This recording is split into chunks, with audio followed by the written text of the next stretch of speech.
Saya tidak akan bicara teori konspirasi karena saya praktisi hukum. Saya akan berbicara terkait dengan hukum. Yang pertama, saya ingin sampaikan dan tanggapi omon-omon daripada Mas Said Didu yang dibilangnya bahwasanya ini pesanan dari Solo. Ini sudah terbantahkan, omon-omon tersebut telah terputuskan dengan statement Pak Jokowi bahwasanya Jokowi mendukung abolisi dan amnesti yang diberikan Prabowo kepada Tom Lembong dan Hasto Kristianto. Kalau dari Solo itu memesan, tentu ia tidak mendukung itu, tapi menolak dan melawan gitu. Justru Pak Jokowi mendukung itu. Jadi itu sudah memutuskan paradigma ataupun pemikiran bahwasanya pesanan dari Solo. Kalau berbicara terkait pesanan, itu adalah trial by the Said Didu. Pemahaman dia, penghakiman diri dia aja yang menyatakan bahwasanya itu pesanan. Proses hukum di Kejaksaan Agung Republik Indonesia maupun di Komisi Pemberantasan Korupsi tidak serta-merta langsung menetapkan orang menjadi tersangka sampai dimajukan ke persidangan dan divonis melalui tahapan-tahapan yang memang sesuai dengan ketentuan hukum acara pidana kita. Ya. Jadi kalau berbicara kenapa ditarik lagi Pak Hasto dan lain-lainnya, karena kasus ini belum selesai. Kotak Pandoranya dari Wahyu Setiawan terlebih dahulu yang diselesaikan proses hukumnya. Jadi kalau memang kasus itu mau selesai, ya munculkan Harun Masiku. Biar dia menyampaikan sebenarnya mana yang benar, gitu loh. Bukan hanya omon-omon uangnya dari Harun Masiku dan lain-lain. Tapi sampai sekarang Bung Aiman, kita tidak melihat sosok maupun wajah keberadaan daripada Harun Masiku. Ya itulah jangan juga KPK. Tunggu dulu Bang. Saya tidak ada memotong Abang tadi. Artinya apa? Marilah kita menghargai kinerja daripada aparat penegak hukum kita. Dalam hal ini penyidik Komisi Pemberantasan Korupsi yang hari ini tetap setia memberantas korupsi. Kalaupun seumpamanya ada dugaan tindak pidana, ya laporkan. Ada jalurnya. Laporkan ke Kejaksaan Agung ataupun laporkan ke Komisi Pemberantasan Korupsi.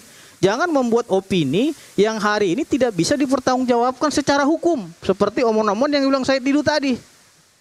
Pesanan dari mana? Skemanya seperti apa? Apakah sistematis? Apakah melalui penyidik? Saya kira itu terpatahkan ketika itu sudah diputus oleh pengadilan dan Pak Jokowi tidak menjabat lagi sebagai presiden. Oke. Bagaimana cara mengintervensi dia tidak presiden untuk putusan itu? Gitu loh. Coba Bang Said Didu. Sebelum Ferry boleh nggak? Singkatnya satu menit ya. Karena ini menyangkut soalnya kasus ini kasus kacang-kacangan Hasto bilang ya. Ini kasus sangat serius. Dalam konteks jenis korupsi itu salah satu itu memang kerugian negara. Ini yang suka orang lupa karena ini kenapa penting. Sebenarnya mazhab yang paling penting unsur korupsi itu suap. Kasus Hasto ada 2 pejabat negara sebelum dia menyelesaikan kerjanya sakral itu kemudian jadi terpidana korupsi. Ada 3 pengacara, kemudian dia jadi narapidana korupsi. Tapi lebih dari itu bicara daulat rakyat. Ada orang yang memperoleh 50.000 suara secara konstitusional. 1 suara yang dimiliki oleh Saur Siagian sama dengan 1 suara oleh pemulung. Atau sama dengan presiden. Apa yang mau sampaikan? Maksud saya begini. Kasus yang menimpa Hasto ini adalah sangat serius, di mana daulat rakyat orang mendapatkan 50.000 suara. Ini mau di-cut kemudian dengan hanya 5.000 suara. Coba bayangkan. Oleh siapa? Itu pertanyaannya. Nah, oleh karena ini sangat-sangat serius. Ya, bagaimana kemudian daulat rakyat itu di-bypass yang sampai dibilang begini, Aprilia itu dia bilang sama Hasto, kau tidak Tuhan. Ingat katanya, itulah dialog batin daripada seorang caleg mendapatkan suara, kemudian dipais begitu aja gitu loh Mas Aim. Baik, saya ke Bung Ferry. Bung Ferry, Anda pernah mengatakan bahwa sidang Tom Hasto ini adalah peradilan sesat. Koreksi kalau saya salah, silakan. Political trial, ya. Political trial, oke. Saya juga heran kenapa saya sekali ini berbeda duduk dengan Bang Saur. Ya, mungkin karena beliau sudah berbintang 5, saya belum gitu ya. Saya ingin menjelaskan 1 poin penting apa yang diminta oleh Bang Saur. Yang lain saya tunda. 1 poin penting itu adalah kalau memang ini adalah political trial, siapa pelakunya? Buktikan dong. Nah, itu bagian yang saya mau ceritakan. Saya ingin ceritakan sebagai konsep bukti petunjuk. Bukti petunjuk itu ketika saya ke pasar jalan-jalan, ada penjahit yang menjahit kopiah, ada bintang 5-nya. Saya tanya, ini pesanan siapa? Bang Saur. Wah, teman saya nih. Pernyataan tukang jahit itu baru bukti petunjuk. Apakah benar pemesannya Bang Saur atau tidak? Forum ini memastikan bukti petunjuk itu dengan bukti bahwa kopiah itu ada di kepala Bang Saur. Saya mau ceritakan, apakah ada peran Pak Presiden Jokowi dalam kerumitan berhukum di Indonesia, terutama dalam pemberantasan korupsi. Bang Saur tidak boleh lupa, kerusakan Undang-Undang KPK itu tidak mungkin bisa terjadi tanpa peran Presiden Jokowi. Valid. Tanpa hak presiden itu undang-undang pasti tidak jalan. Mau undang-undang itu usulan DPR kek, mau siapa kek, tanpa ada peran presiden tidak jalan. Baru saja pengusulan, presiden bilang no, nggak jalan. Kerusakan yang diceritakan Bang Saur soal KPK dan segala macam, salah satu peran pentingnya ada di Presiden Joko Widodo. Semua ahli perundang-undang tidak bisa membantah soal presiden dalam pembentukan undang-undang, termasuk kerusakan KPK. KPK yang rusak itu tidak hanya di zaman Firly Bahuri, karena ada presiden yang paling istimewa dalam sejarah pembentukan KPK, namanya Presiden Joko Widodo. Satu-satunya presiden yang memilih pimpinan KPK 3 kali. Bang Saur pasti nggak Memilih pimpinan KPK 3 kali? 3 kali. Oh, di masa Pak Jokowi? Iya, presiden lain 2 kali. Oke. Termasuk pimpinan KPK sekarang, termasuk pimpinan KPK sebelumnya. Yang Pak Firly dan kawan-kawan itu. Ya. Artinya orang yang sama punya peran, punya kendali dalam satu lembaga karena dialah yang membuat lembaga ini menjadi rumpun kekuasaan eksekutif. Siapa eksekutif ketika itu? Presiden Joko Widodo. Pertanyaan besarnya, kalau dia sudah di bawah rumpun kekuasaan eksekutif, bisakah presiden mengendalikan lembaga ini? Bisa. Jawab saya bisa. Karena peran kejaksaan pun sama.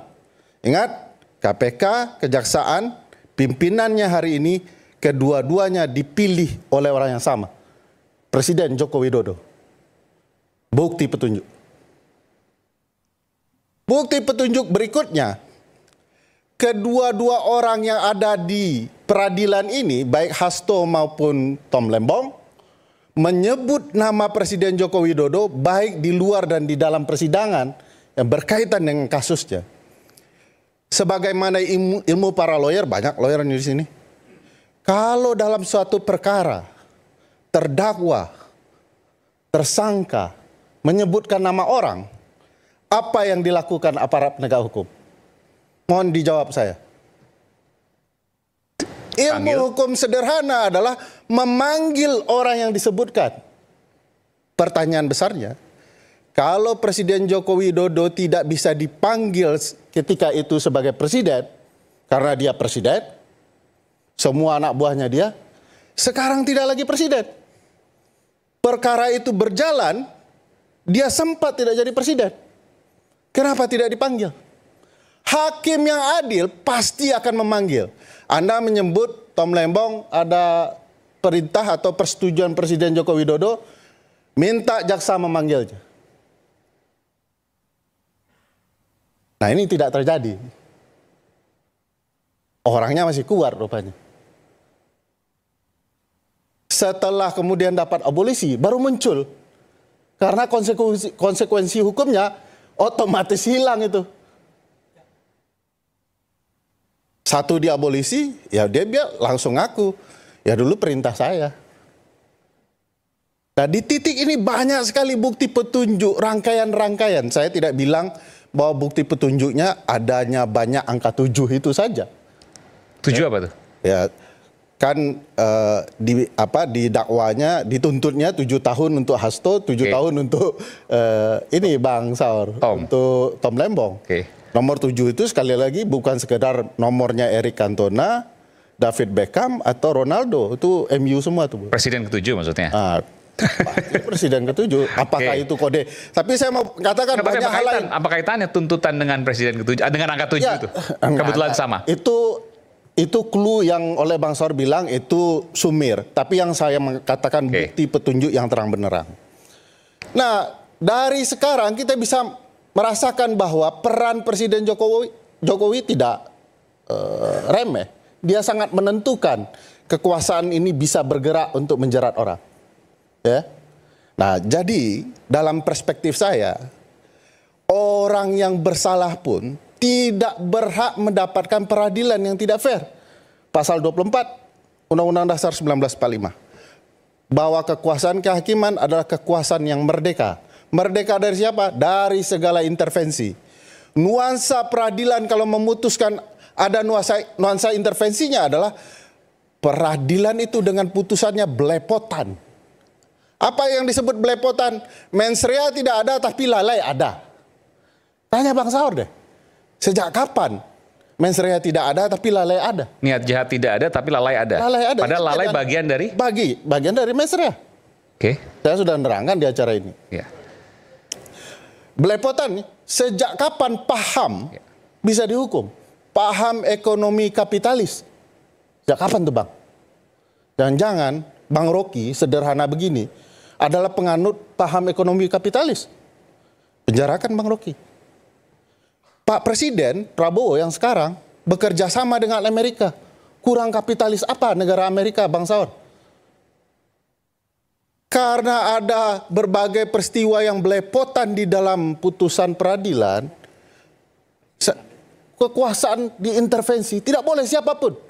Boleh orang bersalah, semua peradilan harus adil. Setiap orang, pasal 28D mengatakan, berhak mendapatkan kepastian hukum dan proses hukum yang adil. Mau dia penjahat sekelas apapun, tidak boleh hakimnya adalah orang yang pernah dendam sama dia. Tidak boleh. Jadi political trial itu terlihat di depan kepala kita. Dan Anda menunjukkan bahwa itu adalah bukti petunjuk yang jelas. Bukti polikator.